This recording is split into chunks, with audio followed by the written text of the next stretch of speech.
30 years later, and the facts of this Denver drive-by just don't add up. It has been a long time now, 32 years this week, long enough for a whole episode to be forgotten by the cops, the lawyers, and just about everybody else. But to three graying convicts and their families, it's still unfinished business, a problem that has to be solved. Eric Leitner remembers that night like it was yesterday, sitting in a sparse prison visiting room with his brothers, Brian and William Lee. He goes over it all over again. It's just past 3 in the morning on June 14th of 1992, a scenic Saturday night fading into a somber Sunday morning. Brian, who was 22 years old at the time, is at the wheel of his blue 1977 Oldsmobile Cutlass with gold rims, headed east on Martin Luther King Boulevard, headed home. Eric, 21, is in the passenger seat. William, a month shy of 19, is in the back. Approaching Steel Street, they roll up next to a 1981 Chevrolet Malibu Classic wagon.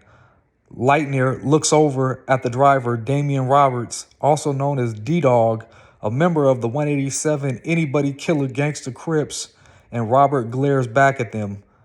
"I don't know what was said," Leitner says. "We had the music up kind of loud, and the music in Robert's car was even louder.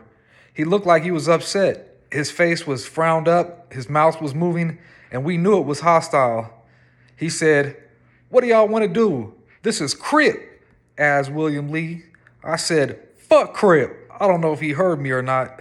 Personally, I don't know," Damian Roberts, Leitner says. "According to the police, there were 4 people in that car, but I didn't see them. I just saw him." Leitner saw D-Dog, and then he saw a gun in D-Dog's hand. Of that, he is certain. "I see Damian Roberts reaching down like he's trying to get something from under the seat," he says. "Then I see the handle of the gun in his hand." It is a moment frozen in time, a moment of decision, one of those forks in the road from which there is no turning back. The actions of the next few seconds changed everything. When it was over, the Malibu stood idle near Madison Street with 2 flat tires and 5 bullet holes along the driver's side. Damian Roberts sat in the street clutching at his left thigh, bleeding from a gunshot wound. One of the passengers, 15-year-old Tiffany Lockett, flagged down cars, calling out frantically for an ambulance. Another, Robert McGregor, also 15, looked in disbelief at the body of his 23-year-old cousin, James, in the back seat, dead from a single shot to the head. To the Denver press, the shooting was a drive-by crime of the times. One more senseless killing in the city of throes of gang violence.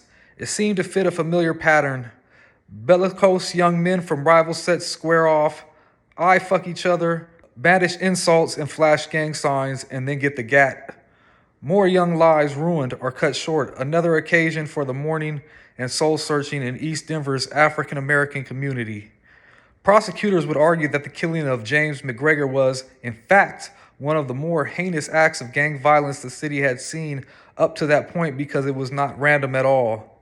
They claimed that Leitner and the Lee brothers had gone out looking for Roberts to do some dirt, to get payback for an altercation at a strip club earlier that night between the Crips and the members of the Gangsters of Love, a street gang associated with the Lees. Aided by information from eyewitnesses, the Denver police arrested Leitner and the Lees 35 minutes after the shooting. All 3 were charged with numerous felonies, ranging from murder and conspiracy to second-degree assault. The 3 went to trial together, a tumultuous proceeding during which several witnesses changed their stories or refused to testify, prompting the Denver District Court Judge Richard Springs, to complain that the courthouse reeked of perjury. All 3 were convicted of first-degree murder and now serving identical sentences of life without parole plus 50 years. Leitner and the Lees exhausted their legal appeals years ago. They have exemplary records at the Lyman Correctional Facility, the high-security prison where they have spent half of their life. They have matured into quiet, disciplined individuals respected by other inmates and staff alike. They hope to one day be considered for Colorado's clemency process, a pardon or a reduction of their sentence by the governor. But there's a catch. Clemency candidates are now expected to take responsibility for their crimes. William and Brian Lee and Eric Leitner have expressed remorse for what they say is their role in what happened that night 22 years ago, but they have always insisted that they did not kill anyone. We're not innocent, says Brian Lee. We're guilty of being in that thing and shooting at them, but we didn't kill James McGregor. We're sorry as all outdoors for his death. If we could bring him back, we would, but we can't. And we don't want to be in prison for the rest of our lives for something we didn't do. Police investigators recovered a semi-automatic Tech-9 when they arrested Leitner and the Lees. Testing soon established that the gun had been used to spray the Malibu with the bullet casings. Shell casings left at the scenes and slugs in the tires of the car matched the weapon. But ballistics also indicated that the bullet that killed McGregor came from a different gun, one that was never found. In effect, 3 men are now serving life for one fatal shot, even though the prosecutors never established which one of them fired that shot or whose gun it was, or the wayward path the bullet must have taken to strike the victim square in the chest, where he sat in the back seat behind the driver next to the window that was up and intact after the shooting stopped. The missing murder weapon is just one of the many troublesome issues in the conviction, which hinged on several assertions made at trial that the men and linemen are simply untrue. The death of James McGregor was supposed to have been the result of gang warfare, but Leitner and the Lees, as well as former gangbangers who've known them for years, insist that they were never in a gang. It was supposed to have been payback, but the occupants of the Cutlass say they had no beef with D-Dog and no reason to be hunting him down. Most of all, it was supposed to have been murder, not self-defense. For all three to be found guilty of killing McGregor, the jury had to believe that they planned in concert to go out and do some dirt. Yet, ballistics findings, witness accounts, some of which surfaced before the trial, some years later, and even the bizarre sequence of escalating violence that night suggests otherwise. The evidence also indicates that there was, as Leitner has always maintained, at least one gun in the other car, setting up a more complicated shooting scenario than the one presented in court. Yet the fear of gangs, the spectator of gangbanging roaming the streets and gunning for each other, turning MLK Boulevard into a virtual war zone, as one prosecutor put it, hung over the trial like a toxic cloud. It was surely on more than one juror's mind as the panel returned a verdict that would send the defendants to prison for life. All three remember exactly what they were feeling when the verdicts were read. I just broke down and cried, says William Lee. It was crushing. It took my breath away, says Brian Lee. I don't think I've regained that breath yet. Leitner didn't allow the terrible finality of the judgment to sink in.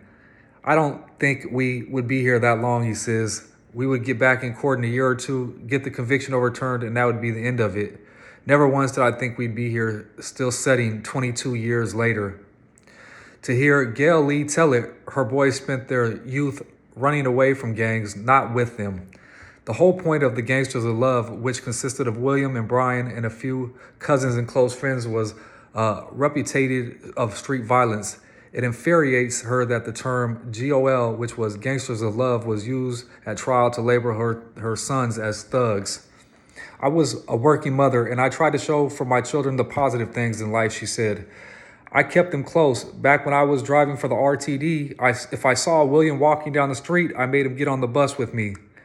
G.O.L came from a big family, a dozen siblings, more than 50 first cousins. Brian and William had only one older sister, but there were scores of other relatives to play with, scattered from their neighborhood in Park Hill to Aurora and beyond. It was a while visiting cousins in the Montbello area that Brian, age 12, met Eric Leitner for the first time. We would just get together and do things, says Leitner. Might be in East Denver, Y, or it might be in the basketball courts at Aurora, or at the Women's College on Montview or City Park. Sometimes we would catch the bus and go to Celebrity Sports Center on Colorado Boulevard.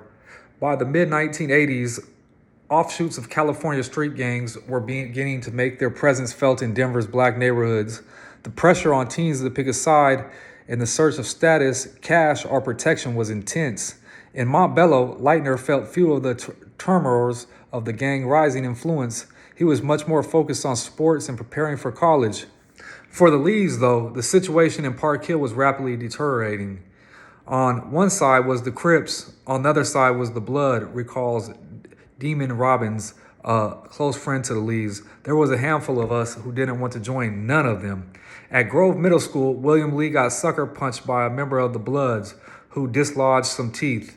At Manual High School, his brother Brian got jumped by Crips. G.O.L took Brian to the police station to file a complaint and was dismayed when the officers frisked her son and started tossing gang terms at him. I just went ballistic, she recalls.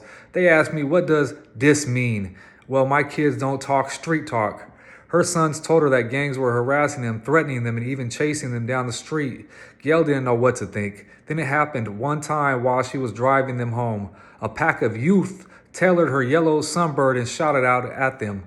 I was bewildered, she says. I wanted to get out there and tell these kids to stop. Brian said, Mama, they're going to shoot you. I didn't believe it. I knew the mothers of a lot of these young men. The Lee boys came up with their own response to the problem. Along with Lightner, Robbins, and a few others, they declared themselves the Gangsters of Love. They started wearing pink as their chosen color. It sounded like a crew, or maybe a parody of a crew, but the only banging they were interested in was the kind that took place behind the sheets. Our thing was see how many women we could, for lack of a better word, bed, said Brian Lee. I had a net that we used to collect women's underwear in. We just sort of made it up, Robin said. It was a group of friends like a close family. It was never a gang. It was about the girls, says Mrs. Barnes, Brian's older sister. The Gangsters of Love didn't show up on the Denver Police Department's gang list as a criminal entity. Several of its members were making their mark in other ways. At 22, Brian Lee was working as a handyman to support his 3 sons.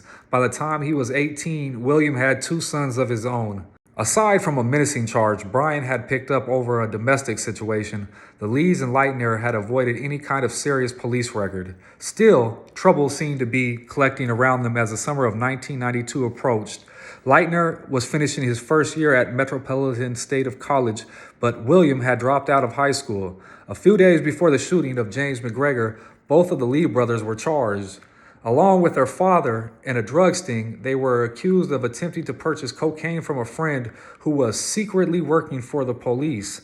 Barnes acknowledged that her brothers were involved in activities they never shared with her or her mother. We were a close family, very close, she says. We were taught to respect our elders and not talk back, but there were things they would do that they would never have brought into the house. Like all young men, they had their secrets. The Intratec Tech 9, for instance, Brian had acquired the handgun, a favorite gat of the urban community everywhere. Months before the shooting, he had put it in his Oldsmobile whenever he went to a club, concert, or other event where bangers might be acting up. He had never fired it, but he figured a man with a $3,000 wheel package should have some kind of protection behind getting jacked. Every other young male of color seems to be armed to the teeth, so why not him? That was a pretty chaotic time, he says. Carrying a weapon just seemed to come with the territory. Truth be told, had I not had a Tech 9, I would have had another gun.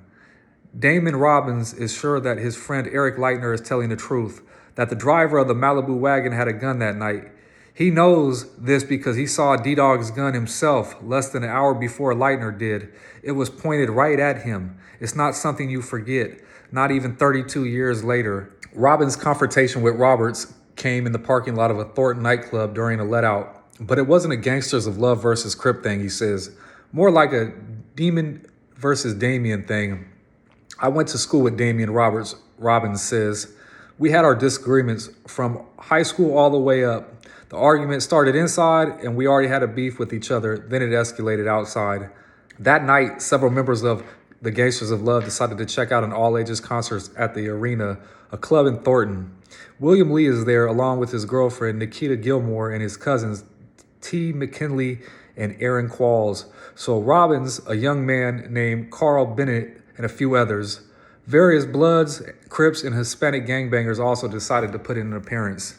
It's a volatile mix. As clothing time nears, the skirmish begins, shoving matches, chairs hurling through the air. The security team cranks up the lights and orders everybody to clear out.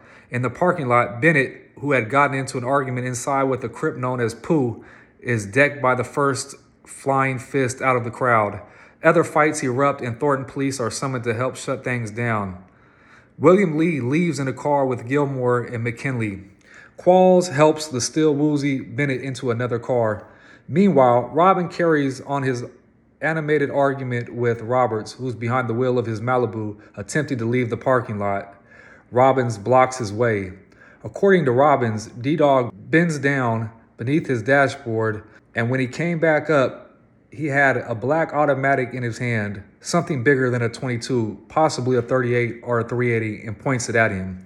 If you're going to pull it, you better use it, Robbins says.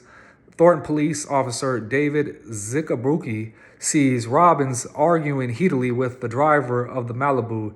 He grabs Robbins, handcuffs him, and puts him in his patrol car. Robin tells him that D-Dog has a gun. The officer performs what would later be described as a quick search of the Malibu involving the seats and under them. He also searches the car's occupants, Roberts and Tiffany Lockett.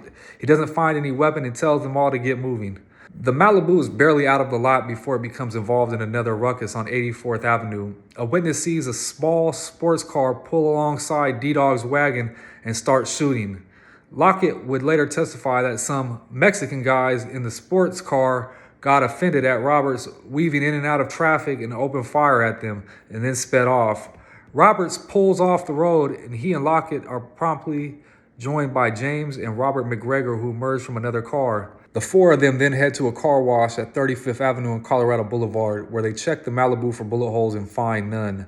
Another crip at the car wash advises D-Dog that he shouldn't be tripping over what just happened, but should go home. But Roberts isn't ready to call it a night yet. A scant 2 miles away at 34th and York, William Lee spots his brother's blue Oldsmobile while on his way home from the arena debacle. His girlfriend Kia pulls over so William can climb into the Olds with Brian and Eric Leitner and tell them about the melee at the arena. Eric and the older Lee hadn't gone to the all-ages gathering. They had been drinking at another club and had been on their way to a 5 Points gambling shack patronized by Crips. But from what William tells them about the troubles that night, it sounds smarter to head home to their mother's house in Mayfair. They turn east onto MLK. The teenage girls, Gilmore and McKinley, follow in Gilmore's car. After a few blocks, they are suddenly jaw to jaw with D-Dog's ride. The Malibu is in the right lane, headed east. The Olds is in the left. Damon Roberts does not look happy to see them. He probably recognizes the car, maybe even recognizes William from the rumble at the arena, and figures these lads are looking for trouble. At least that is what Leitner believes. Leitner sees Roberts reach down and come up with the gun. As soon as I see the gun in his hand, I grab the Tech-9 under the armrest, he says. When I pointed out the window, he ducks behind the window. We don't see anybody else in the car. I proceed to try to shoot the tires out. Yes, it's college boy Leitner who fires the Tech-9, scattering shell casings over a couple of blocks as the two vehicles weave and accelerate, everybody ducking and yelling. Driving half a block behind them, Nikita Gilmore would later report seeing flashes from both cars. McKinley ducks at the sound of the gunshot and doesn't see much of anything until the Malibu comes to a stop at Madison. Then Tiffany Lockett, a good friend of both girls, gets out screaming, running, and looking for help. The Oldsmobile barrels into the night. The first police car arrives minutes later. Then an ambulance takes Roberts to the hospital. It's too late for James McGregor, his cousin. Robert didn't get a good look at the occupants of the other car, but Lockett readily remembers William and Brian Lee and provides a description of the third man. She directs the police to G.O.L Lee's house on Jersey Street, where Brian, William, and Eric are arrested at 3:45 in the morning, only minutes after the three had arrived home after dropping off the Olds at Brian's girlfriend's and walking the remaining few blocks. A search of the premise finds a Tech-9 with an 18-round clip stashed in the trunk of a yellow Pontiac parked in the back of the house. It's a soft solve for the DPD, but there's one problem. The ballistics come back, and it turns out the bullet that killed McGregor, as well as the slug in Robert's leg, are both .38 caliber. They didn't come from the Tech-9, a 9mm weapon. The 14 rounds Leitner fired at the other car didn't injure or kill anyone. From the start, the police had ample reason to believe that what went down on MLK Boulevard that night was a cold-blooded ambush. All three of the surviving victims described the attack as unprovoked. They heard shouts of "gangsters of love," they said, and then they saw the dudes in the other car open fire. Under such circumstances, any claim of self-defense seemed absurd. There were no bullet holes in the Oldsmobile, and a search of the bullet-ridden Malibu, which had also been searched by Officer Zaborowski just an hour before the shooting, didn't turn up any weapons. True, the lack of the actual murder weapon was a puzzle, but there could have been two shooters in the Olds, two guns, and the suspects ditched one of them before the arrest. In interviews with the police detective, Lockett said she thought she saw William Lee firing at the Malibu.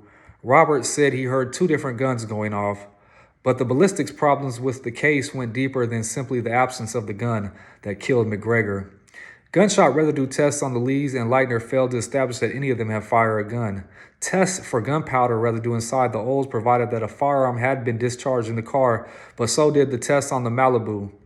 And the test on the gloves worn by the deceased, James McGregor, an odd-fashioned choice in the middle of June, but not entirely unknown among members of the Rollin' 30 Crips, indicated that he had recently discharged a weapon himself.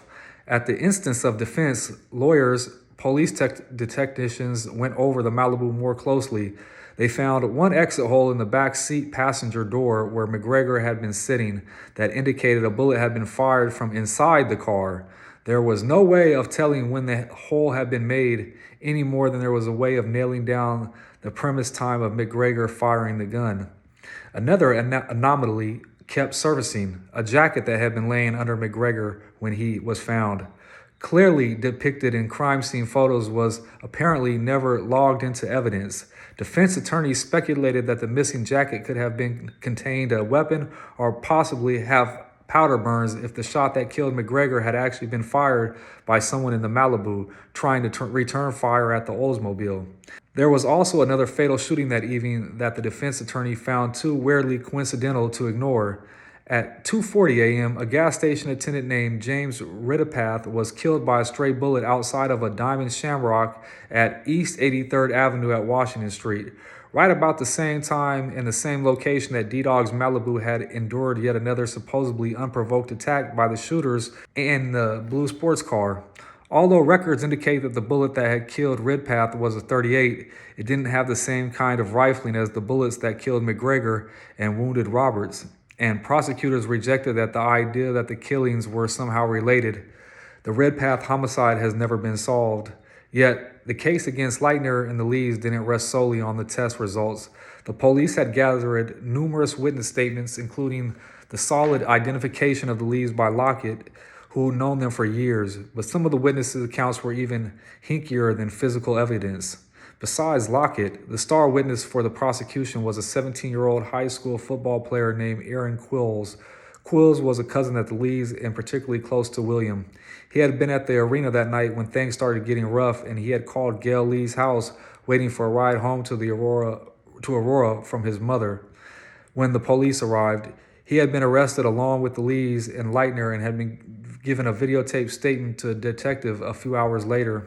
Qualls told the detective that he left the arena in the Oldsmobile with Brian, William, and Eric. He said his cousins were angry over the clocking of their friend Carol Bennett and that Brian vowed to show the Crips what real gang banging was all about.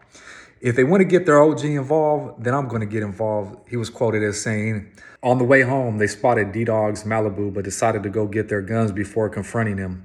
Brian said he had the keys to the Tech 9, Qualls explained, while William says something like he knows where the Trey 57 is. They dropped Qualls off at the house on Jersey Street, telling him they were going to go do some dirt, according to Qualls. Brian Lee went so far as to declare that there's going to be a murder tonight, son, and you don't need to get involved.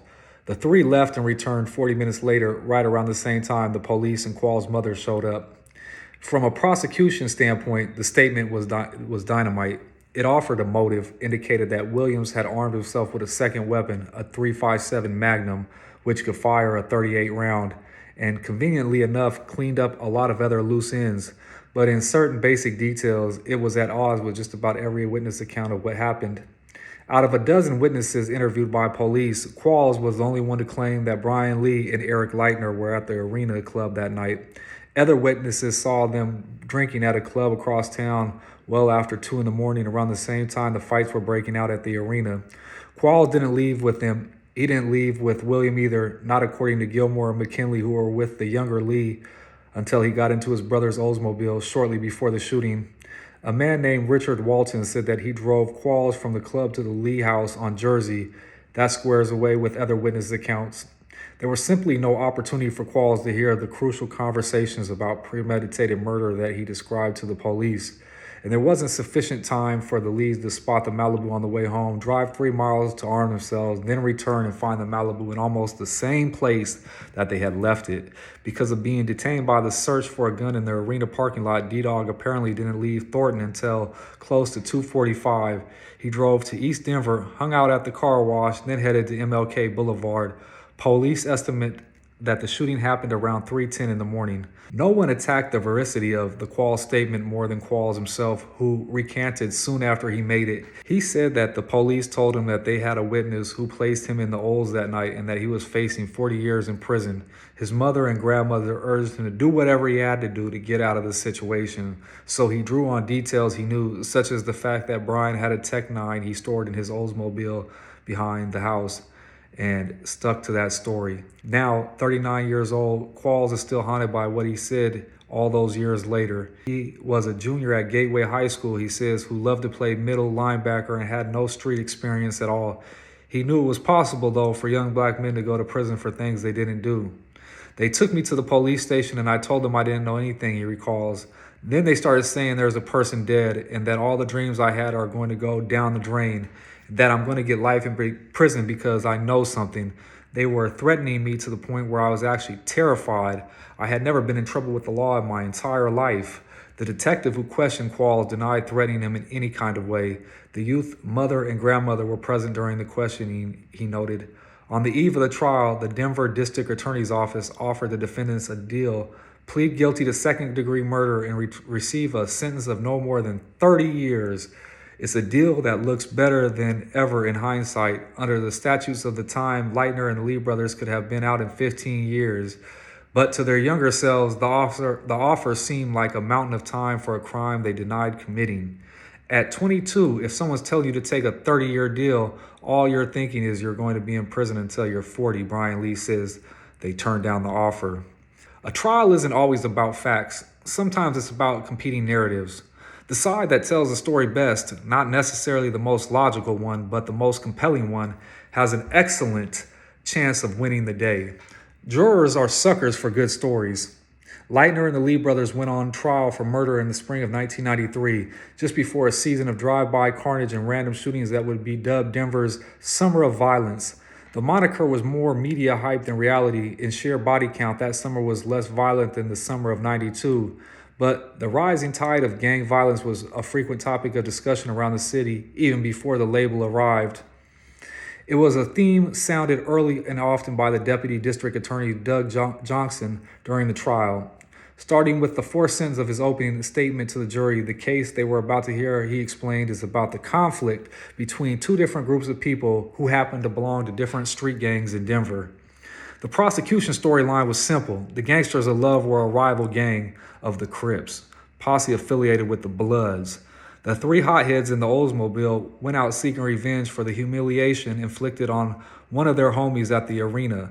They fired indiscriminately at the Malibu, killed one man and wounded another, tossed one of their guns and kept the other and went home.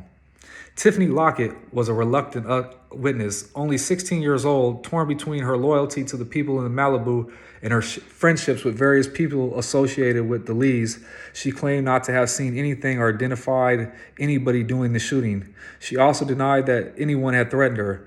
After she was finished testifying, she was sent a note to Judge Springs claiming that she had been high on alcohol, marijuana, and LSD that night. Attempts to locate her and call her back to the stand went nowhere. Spriggs declined to share the note with the jury, calling it a calculated attempt to cause a mistrial, and its author one of the most transparent liars I have ever seen in my life.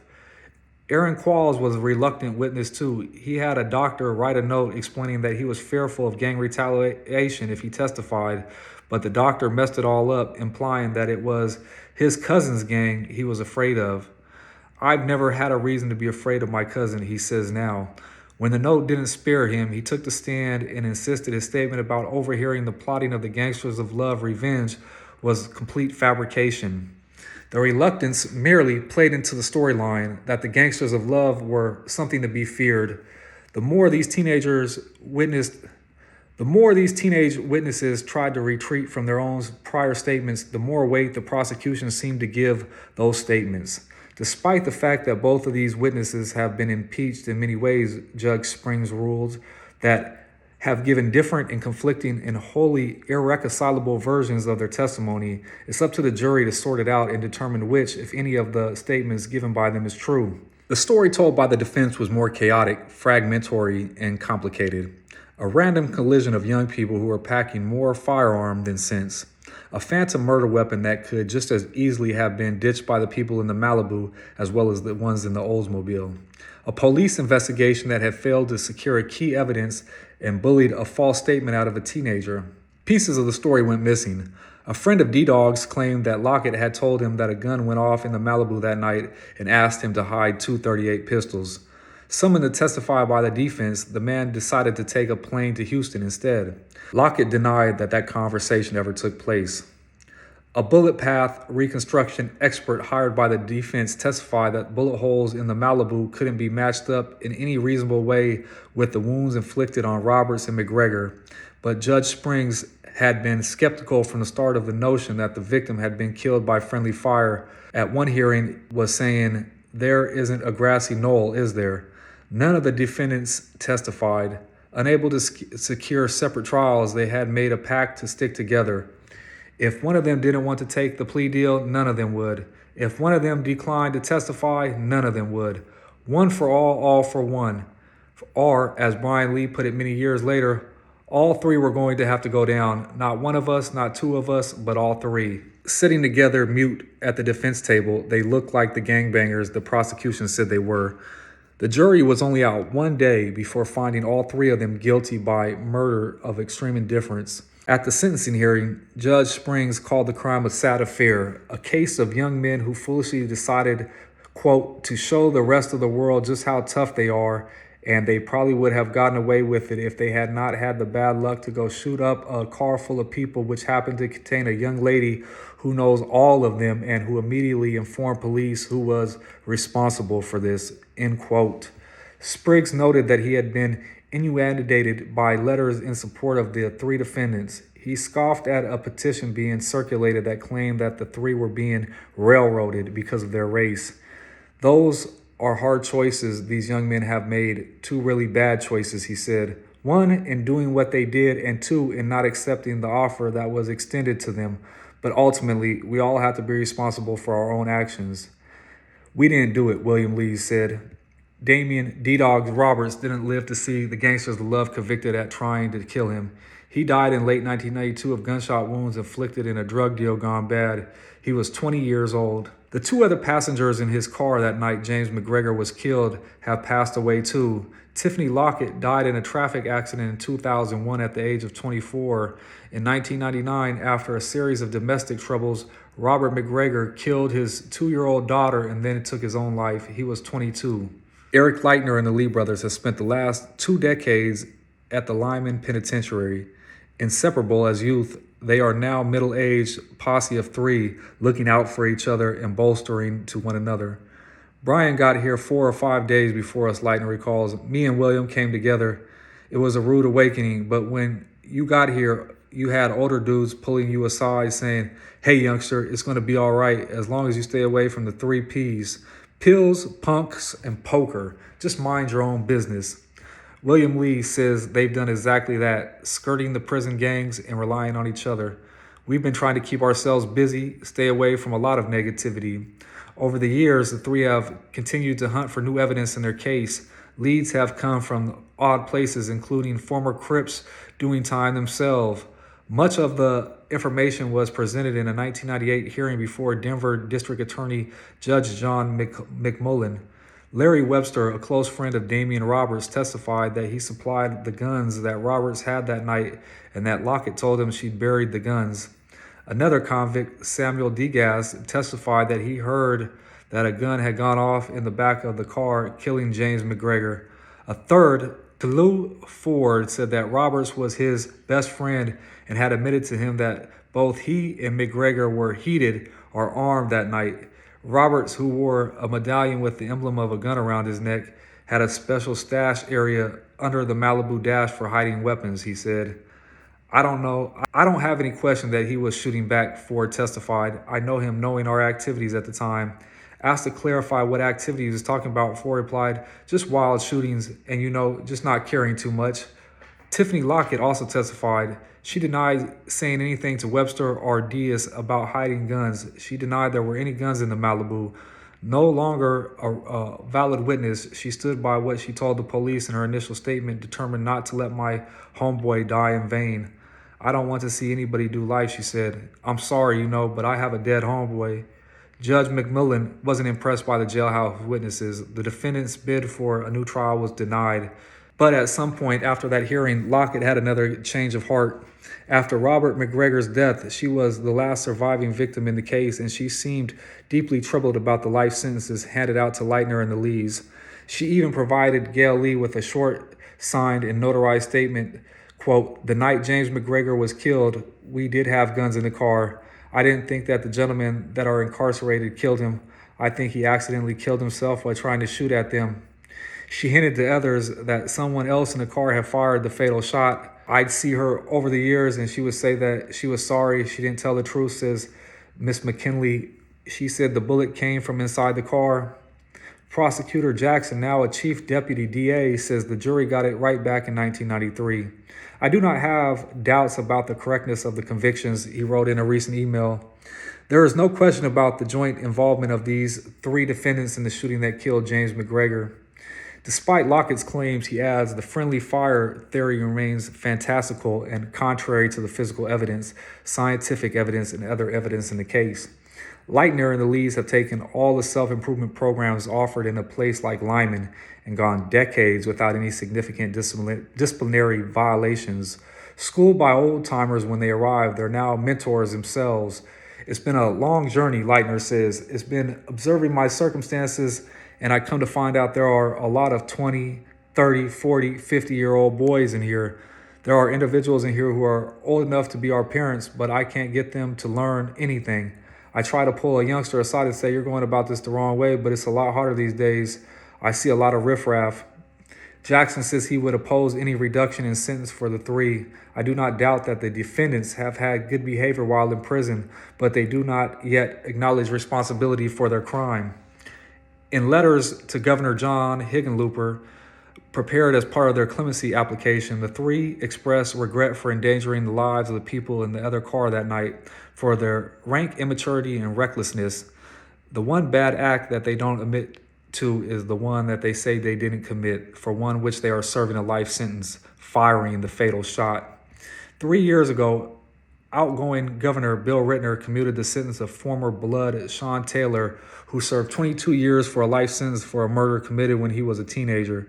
Taylor knew the Lees from the neighborhood before he went to prison, and he got to know them better at Lyman. Quote, if any three individuals deserve a second chance, it's these guys right here, says Taylor, who now works for the Second Chance Center, a nonprofit that helps parolees transition back to productive lives. You have to be aware of the things you've done, and you need to know who you've affected. They're trying to make up for all of it. The families of the inmates doing life either cut themselves loose or end up, in some sense, serving time themselves. The families of Leitner and the Lees are still marking the days. It's hard to go up there, says Barnes, the Lee's sister, but I've always said I don't believe it's God's plans for them to stay up there all their lives. William Lee is trained to become an electrician. Harry Leitner says his brother reads all the time and has become a walking encyclopedia. Sons Galvin and Brian Lee Jr. say their father has done everything he can to be involved in their lives and help them make sound, controlled decisions. Quote, I feel like I've been in jail the whole time away with him, says Brian Jr. He's taught me what not to do. I believe there's hope and that one day he'll be out. Brian Sr. spends his days in Lyman moving forward, not back. I came in here and have not participated in the hopelessness, he says. This is one of the most violent prisons in Colorado. We have stayed away from all that in hopes that one day getting redemption. I have tried to live my life as fully as I can within this confinement, and I have vowed to never become a product of my environment again. We weren't gang members, but in some ways we were the product of our environment, Brian Sr. was quoted as saying.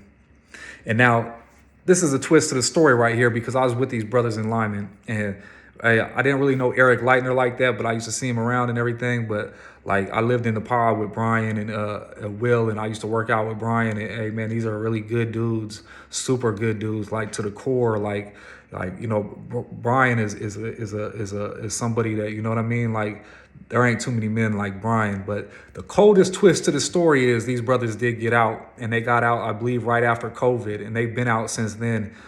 You know, I believe they got the clemency. I believe that, I mean, I know they're home for a fact. I'm not sure if it was the clemency that got them home. Hopefully one day I'm gonna get them on the channel and we can do an interview and chop it up with them and shit. You know what I mean? Because, hey, these are really good brothers right here. But, you know, we almost on the road to 1,000 followers. And when we get to 1,000 followers, I can start going live and we can start doing all that good stuff. So, you know, if you made it this far in the video, if you mess with the channel, smash that like button for your boy. Let me get in that algorithm. Let me get out there in front of the world. Let me shine a little bit. You feel me? And, you know, if you ain't subscribed, hit that subscribe button so you can stay up for most of the content. I got more videos like this and all kinds coming down the way. But much love from my side to your side. I'm out.